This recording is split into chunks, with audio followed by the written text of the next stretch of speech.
una joven profesora desaparece y todas las miradas se dirigen hacia su vecino, un hombre con un amplio historial delictivo. Hola a todos, ¿cómo están? Mi nombre es Lesma, espero se encuentren muy bien. Yo como siempre muy contenta de poder estar un día más aquí con ustedes, muy agradecida de que me estén viendo donde quiera que se encuentren. El día de hoy tenemos un caso sucedido en España. Acompáñenme a ver todos los detalles.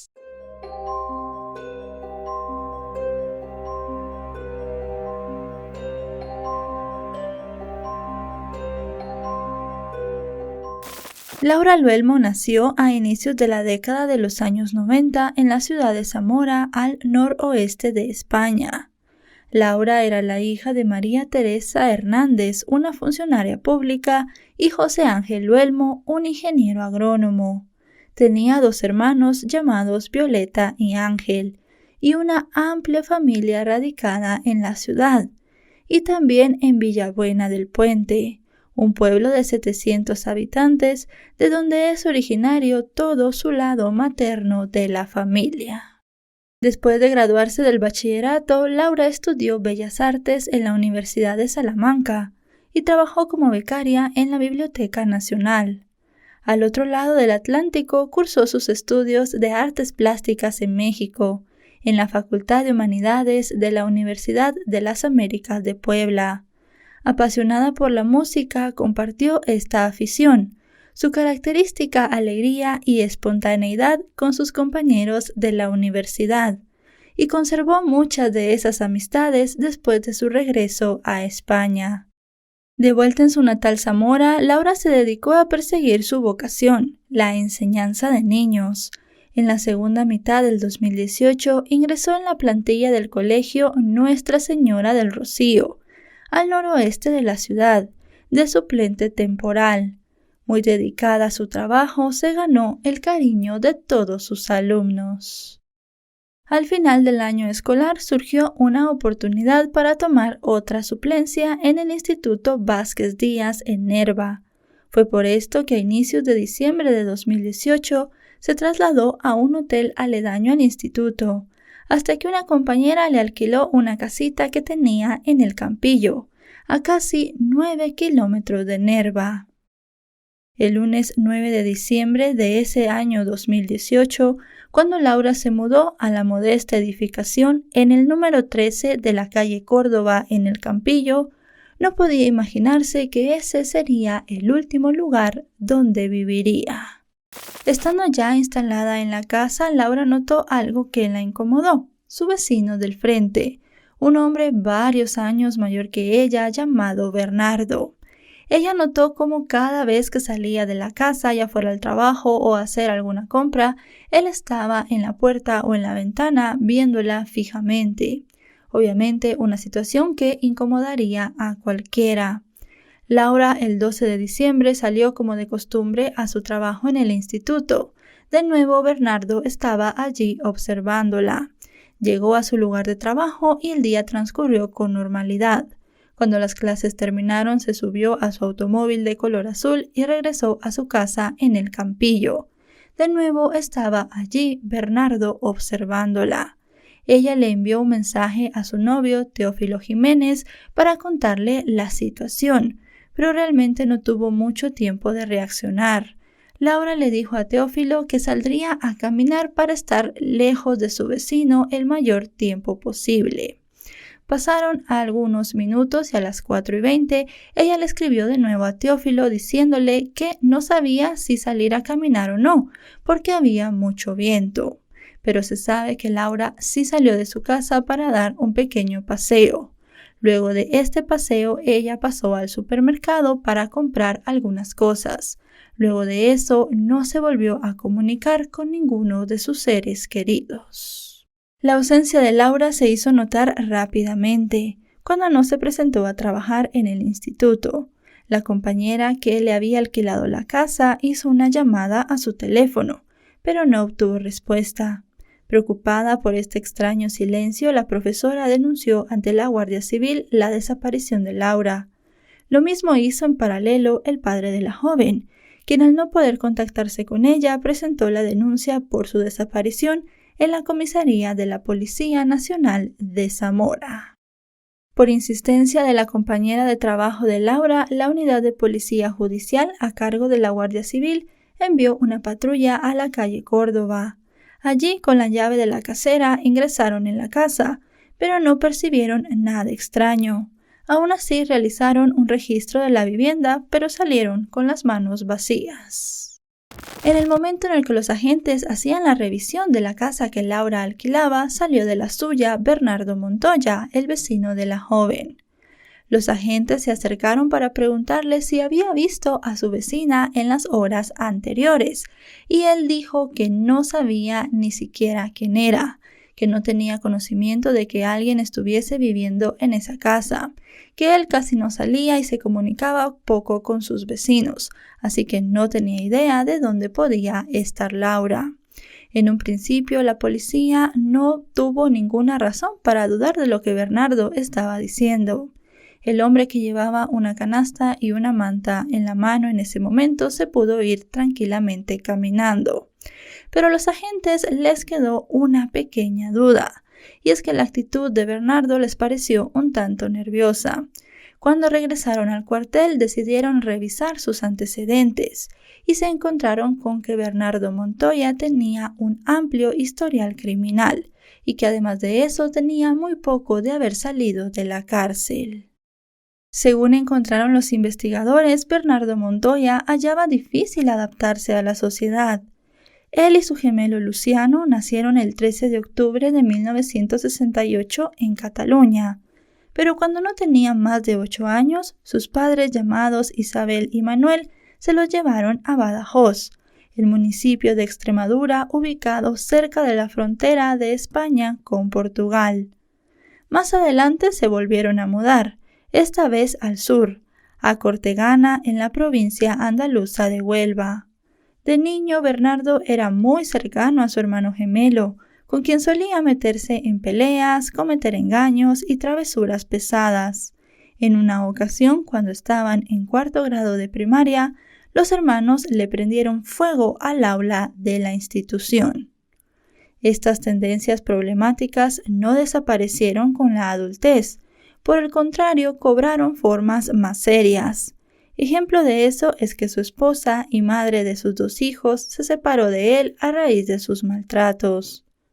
Se sabe que Bernardo tenía una dependencia a las drogas desde los 22 años y, familiarizado con distintos delitos de la propiedad, no llegó a los 30 sin haberse involucrado en actos violentos de mayor gravedad. El primero de estos ocurrió a finales de 1995. Bernardo Montoya estaba en medio de un juicio por delitos de allanamiento de morada y lesiones que había cometido unos meses atrás. A mediados de diciembre iba a declarar como testigo una mujer de 82 años de nombre Cecilia. Temiendo que lo incriminaran los delitos, el 13 de diciembre de ese año, Bernardo Montoya ingresó en el dormitorio de la mujer, donde la esperó escondido. Cuando se hizo de noche, el acusado salió de detrás de la puerta y se abalanzó sobre ella, tomándola por sorpresa. La apuñaló 6 veces en el cuello, causándole la muerte. Pero esto no le valdría la libertad al hombre, sino todo lo contrario. La Guardia Civil lo persiguió y dio con él el día de Navidad. 2 años después, el 5 de noviembre de 1997, se le halló culpable de asesinato y obstrucción a la justicia, además de los cargos que ya se le habían imputado antes. Fue así como recibió una condena de 17 años y 7 meses en prisión. Si bien la conducta de Bernardo en la calle era agresiva, dentro de la cárcel fue un preso ejemplar. Fue por esto que en el año 2008 le concedieron un permiso. Pero más allá de usar este permiso para pasarlo con su familia o realizar algún trámite que necesitara fuera de la cárcel, el hombre volvió a delinquir. Amenazó a una chica de 27 años que paseaba con su perro con un arma blanca y luego de eso le propinó una puñalada. Ella sobrevivió, la policía lo capturó por este crimen y le pusieron 1 año más de condena. pero esto no impidió que al año siguiente, en 2009, volviera a recibir otro permiso. Pero este no lo utilizó para delinquir, sino para huir. Bernardo Montoya no se presentó de nuevo en la cárcel después de este permiso, y pasaron 10 meses sin que nadie supiera en dónde estaba. Es más, la policía nunca lo encontró. Fue el mismo Bernardo quien se presentó de manera voluntaria en el centro carcelario para que lo volvieran a internar en este. Debido a esto, le dieron también 1 año y algunos meses más a su condena. Con todo esto, la pena de Bernardo Montoya se terminó de cumplir en el año 2015, pero su libertad no duró mucho. 9 meses después volvió al encierro, esta vez debido a 2 robos con violencia. Cumplió su condena entre 2016 y 2018. Esta vez de nuevo disfrutó de 2 permisos, pero no los quebrantó. Fue en noviembre de 2018, tras cumplir su condena, que Bernardo Montoya se fue a vivir a El Campillo. Con toda esta información, Bernardo Montoya comenzó a ser considerado un sospechoso en la hasta ese momento desaparición de Laura. Las autoridades no sabían a qué se estaban enfrentando. Un secuestro, un homicidio, una retención, no sabían realmente qué estaba sucediendo. Si la persona que se había llevado a Laura pediría un rescate o no, al final todo estaba en el aire. Y teniendo a Bernardo Montoya como el único posible sospechoso, no podían dejar de pasar la oportunidad. Montaron un pequeño operativo frente a la casa de Laura. Esto supuestamente lo habían hecho para vigilar la casa de la chica desaparecida, pero en realidad era para vigilar a Bernardo Montoya, solamente que ellos no querían que los vecinos hablaran de eso y él se enterara. Pero Bernardo ya estaba sospechando, y una noche después de la desaparición de Laura, el 13 de diciembre, él salió a hurtadillas de la casa y no volvió. Uno de los vecinos vio cómo se iba y dio aviso a las autoridades, pero estos no lo pudieron alcanzar. Se sabe que al día siguiente de haber huido de su casa, él fue al hospital para tratarse un golpe. Y también visitó en la cárcel a una mujer con la que estaba manteniendo una relación sentimental. Las autoridades pensaron que tal vez el hermano gemelo de Bernardo tenía algo que ver en todo lo que estaba pasando. Pero supieron que el día de la desaparición de Laura, este hombre estaba cumpliendo una pena en una cárcel bastante alejada debido a algunos delitos previos que tenía. Con esto de nuevo tenían solamente a Bernardo Montoya como su único sospechoso, y el tiempo comenzaba a correr sin tener muchas pistas del paradero de Laura. La policía volvió a entrar a la casa de Laura para revisarla, esta vez con el padre y el novio de la joven. Ellos conocían muy bien sus pertenencias y podían decir si había algo que faltaba.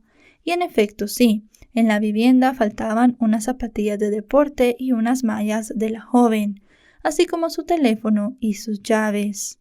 Estos objetos apoyaban la hipótesis de que Laura había sufrido algún incidente cuando salió a caminar.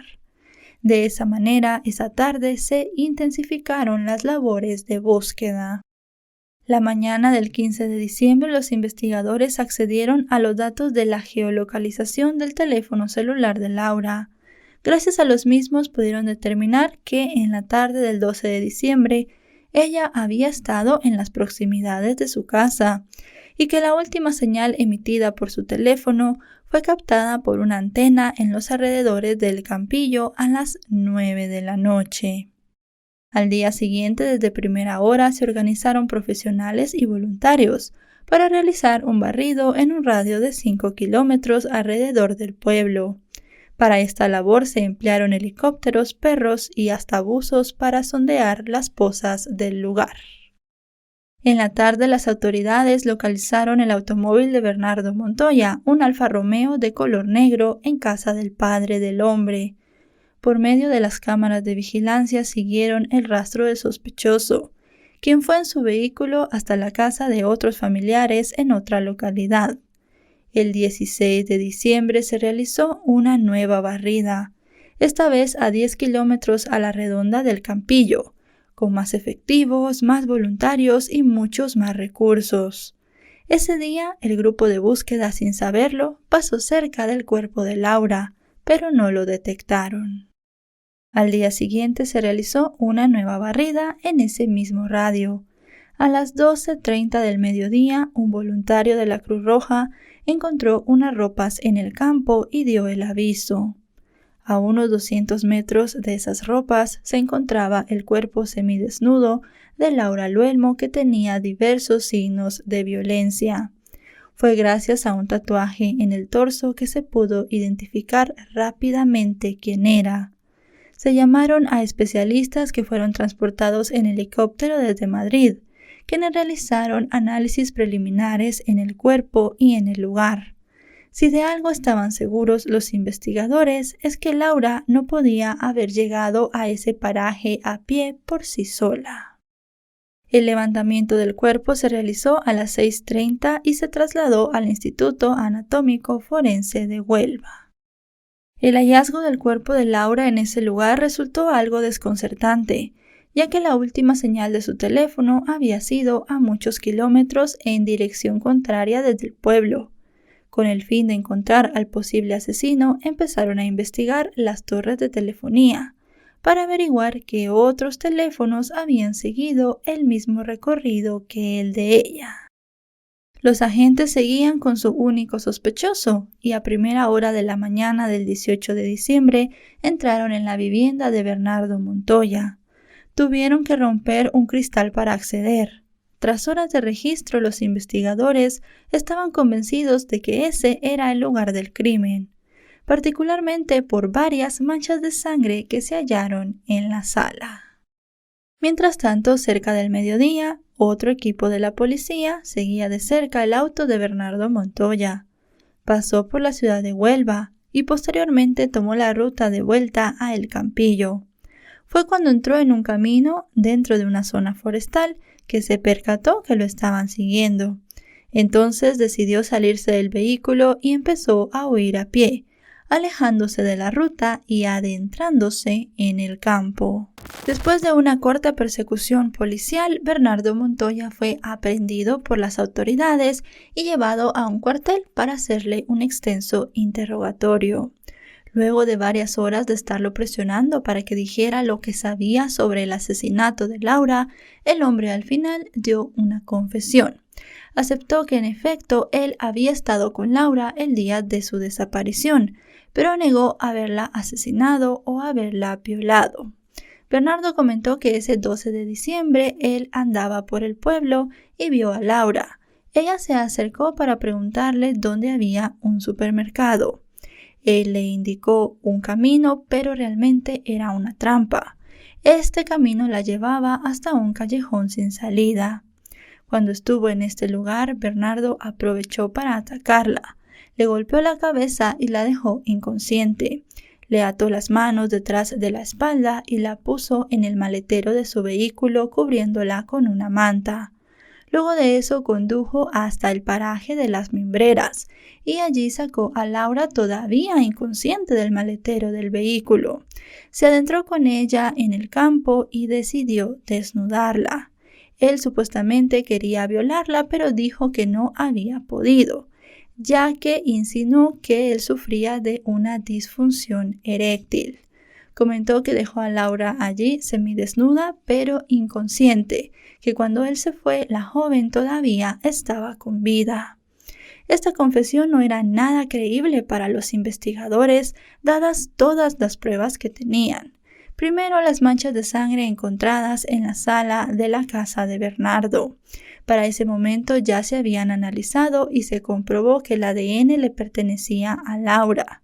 También había diferentes rastros genéticos en toda la casa de Bernardo que pertenecían tanto a él como a la joven. Además, los exámenes forenses que se habían practicado en el cuerpo de la víctima determinaron que ella sí había sido violada y el ADN de Bernardo fue encontrado en su cuerpo. Así que para las autoridades la historia de este hombre no tenía ni pies ni cabeza. Como un dato extra, según los primeros análisis forenses realizados, la muerte de Laura habría sido 2 o 3 días después de su desaparición. Esto tampoco concordaba con el relato de Bernardo. Otra cosa que se sumó fueron las señales de los teléfonos, tanto de Bernardo como de Laura. Estos también desmentían que los hechos hubieran tenido lugar en el paraje. Todo apuntaba que había ocurrido en las proximidades de las casas.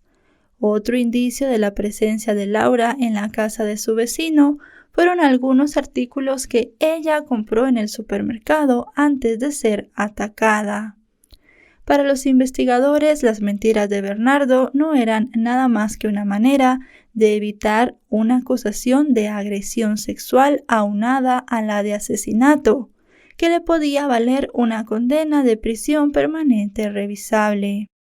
El teniente coronel de la Unidad Central Operativa de la Guardia Civil, llamado Jesús García, dijo que Bernardo Montoya presentaba un alto grado de impulsividad y que él era un asesino desorganizado, que pensaba que los investigadores no podían llegar a implicarle en los hechos.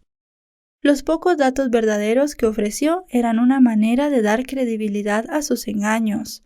En concreto, dio indicaciones de dónde se podían encontrar las pertenencias de Laura, así como la manta en la cual la había envuelto.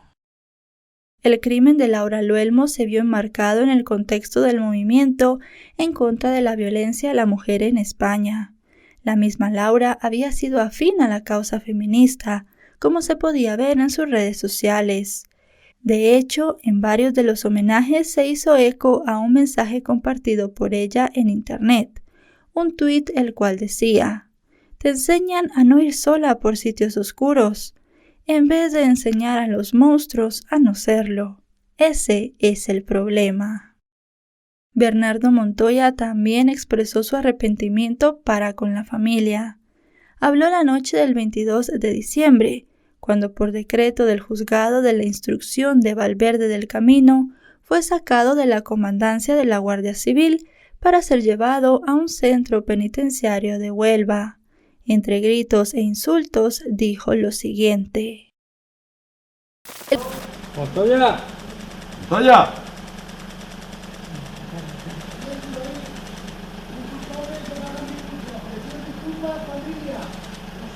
El caso siguió siendo investigado y se vio envuelto en algunas polémicas, y es que en enero de 2019 se llevó a cabo un segundo examen forense al cuerpo de Laura, en el cual se registraba que el primer examen forense había fallado determinando el día y la hora de la muerte. En este nuevo informe se presentaba que Laura había muerto en el acto. No había sobrevivido ni 8 horas después de su desaparición. La familia de Laura hizo un pedido en el cual las autoridades debían pedir perdón por la mala investigación.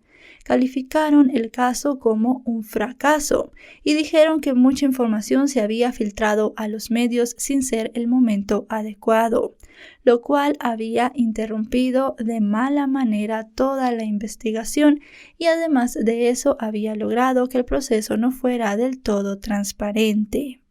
También hablaron los familiares de Bernardo Montoya, diciendo específicamente a su padre que Bernardo nunca les había hablado de Laura, pero dijo de que si su hijo era culpable del asesinato de la joven profesora, debía pagar con todo el peso de la ley.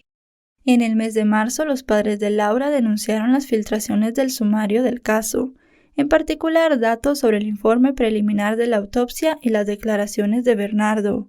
Para la familia, las filtraciones vulneraron sus derechos, al incurrir en su victimización de manera secundaria. Después de estos sucesos, llegó uno que sacudió al caso de manera increíble. Bernardo Montoya cambió radicalmente su versión de los hechos. Ahora decía que él solamente había transportado el cadáver de Laura, que la verdadera autora material había sido una mujer de nombre Josefa, exnovia de Bernardo Montoya, a quien conoció en la cárcel Puerto 3. El abogado defensor de Bernardo Montoya declaró a las autoridades que su defendido había mentido por amor, que en ese momento su expareja le había pedido ayuda y que él la quería y además de eso no se encontraba en sus 5 sentidos. Seguramente estaba drogado y por eso había accedido a todo lo que la mujer le había pedido. Supuestamente para poderle dar credibilidad a esta historia, Bernardo Montoya dio una ubicación. En esta ubicación, muy cerca del lugar donde se encontró el cuerpo de Laura, se tenía que encontrar un martillo que supuestamente su expareja había utilizado para quitarle la vida a la joven profesora. Pero la policía realizó el rastreo y no encontró nada. También llamaron a Josefa para que declarara. Ella no se presentó y directamente pidieron una orden de detención.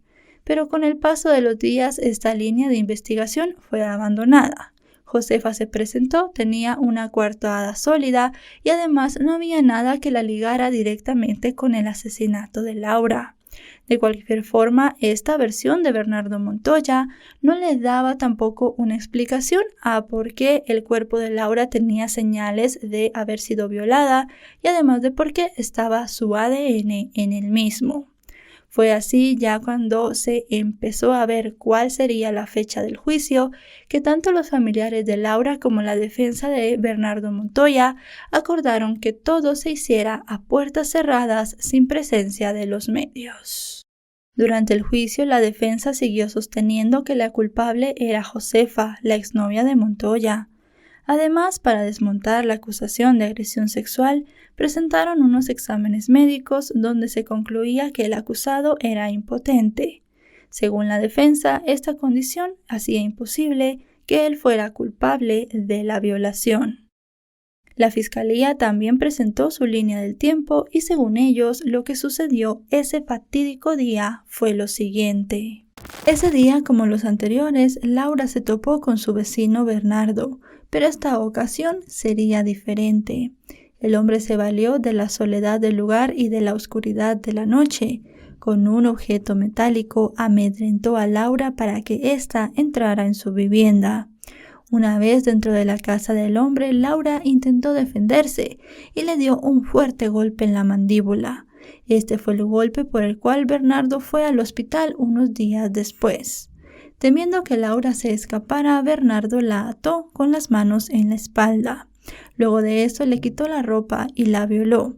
Habiendo consumado este pervertido acto, el hombre le dio un golpe muy fuerte en la cabeza, lo cual provocó que la joven profesora quedara inconsciente y además de eso que sangrara. Fue por esto que las autoridades habían encontrado las manchas de sangre dentro de la casa de Bernardo.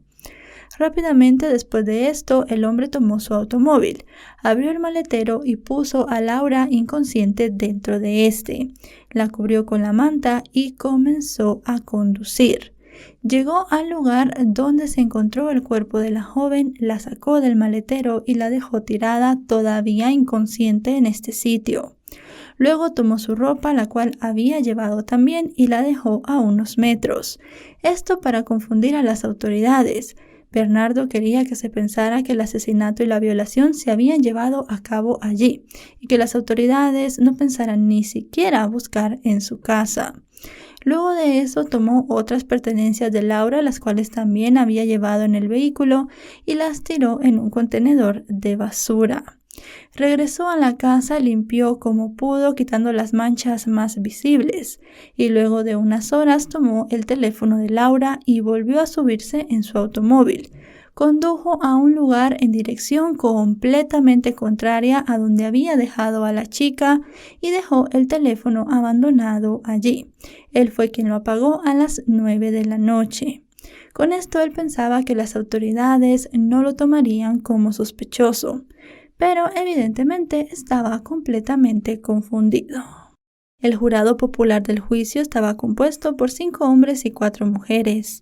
Estos, el 19 de noviembre de 2021, por unanimidad, declararon culpable a Bernardo Montoya de los cargos de asesinato, agresión sexual y detención ilegal. El 10 de diciembre de 2021, la Audiencia Provincial de Huelva le impuso la máxima condena a Bernardo Montoya, la prisión permanente revisable, más otros 17 años y medio por el delito de detención ilegal en concurso ideal con un delito de agresión sexual con agravante de género. También se le impuso el pago indemnizatorio de 400.000 euros a los padres y hermanos de la víctima. Y bueno, chicos y chicas, hasta aquí el video de hoy. Un caso muy sonado en los medios de comunicación españoles, un caso que al final ha tenido un cierre, se ha podido resolver y también cerrar. Hay una condena, la máxima condena para este hombre que ya había estado en la cárcel, un hombre que ya había mostrado comportamientos violentos y que desde el primer asesinato que cometió no tendría que haber salido de allí. Salió en los permisos, hizo de las suyas y aún así siguieron dándole más permisos y al final lo terminaron liberando. Creo que realmente eso es algo en lo que tenemos que pensar, en lo que hay que debatir. Y pues al final de cuentas está de nuevo en la cárcel, esta vez ya para siempre, pero tuvo que morir otra persona para que esto se lograra. Si este video les ha parecido informativo, recuerden dejarle un me gusta, recuerden suscribirse si no lo están.